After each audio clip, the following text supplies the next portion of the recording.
HBO's Succession is a drama about a powerful media dynasty where family loyalty, corporate control, and personal ambition collide as heirs battle for influence over a global empire. In this video, we're focused on season 2, episode 10, titled This Is Not for Tears. This succession scene proves that the most dangerous media mistake leaders make, using the right platform for the wrong purpose. Mr. Roy has a prepared statement he'd like to read. In this episode, Kendall Roy walks into a press conference with a prepared statement, legal guidance, and a very clear role to play. And then he rejects it. Not because he panics, not because he doesn't understand the stakes, but because he decides consciously to use a press conference for something else entirely. And that decision comes at a cost. Real quick, if you're new to my channel, I'm Susan Saravo and I coach leaders on how to prepare for media interviews. Here's a comment from a recent happy client. Back to Succession. Kendall isn't improvising here. He's not caught off guard. The opening line tells us exactly what the plan was. He was supposed to be a suitable figure to absorb anger and concern ahead of a shareholder meeting. In other words, containment, stability, shock absorption. That is the assignment. And what makes it such a powerful case study is that Kendall doesn't fail accidentally. He rejects the assignment and replaces it with his own objective. The truth is that my father is a malignant presence, a bully and a liar. Kendall reframes the moment as a moral reckoning, trying to put the blame on his father, Logan Roy. He discards the prepared statement. He escalates from corporate wrongdoing to personal indictment. He brings documentation to ensure maximum impact. I have with me today copies of records. This is not a slip. This is not a stumble. This is a deliberate pivot driven by emotion, resentment, and a need for personal resolution. Of course, this is a fictional situation, but it's a good case study because leaders can get tripped up in real life. Speaking from an emotional state isn't the way.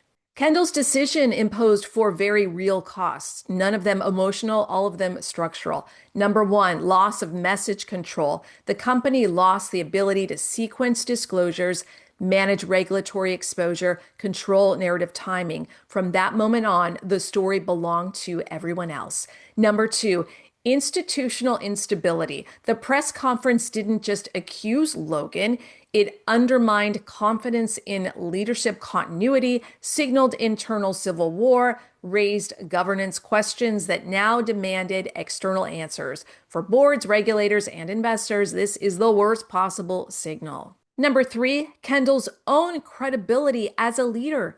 Even though he appeared brave, he created 3 credibility problems for himself. He deferred his own accountability. He positioned himself as morally separate from the organization he led.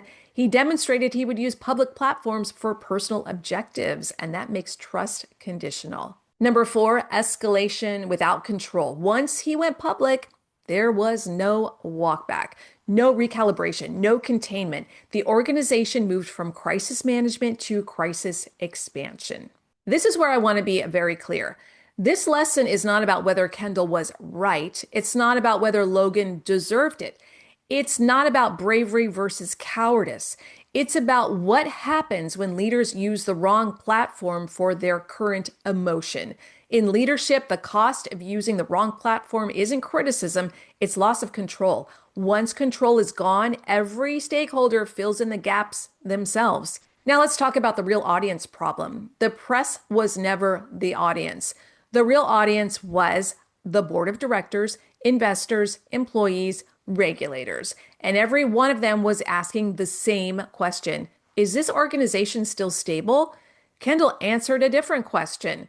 How do I feel about what happened? That mismatch is where trust erodes. High-performing leaders do something very different. They define the purpose of the moment before they define the message. They identify the real audience, not the visible one. They separate personal truth from organizational responsibility. They prepare not just for tough questions, but for emotional spikes. And just as importantly, they decide in advance what the moment is not for catharsis, not for reckoning, not for personal absolution. This isn't about hiding the truth. It's about delivering the facts at the right time in the right forum. What makes this scene even more relevant today is that the margin for error is smaller than ever.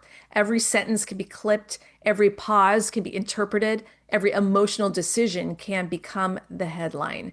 This is why preparation isn't about memorizing lines, it's about understanding the job of the moment.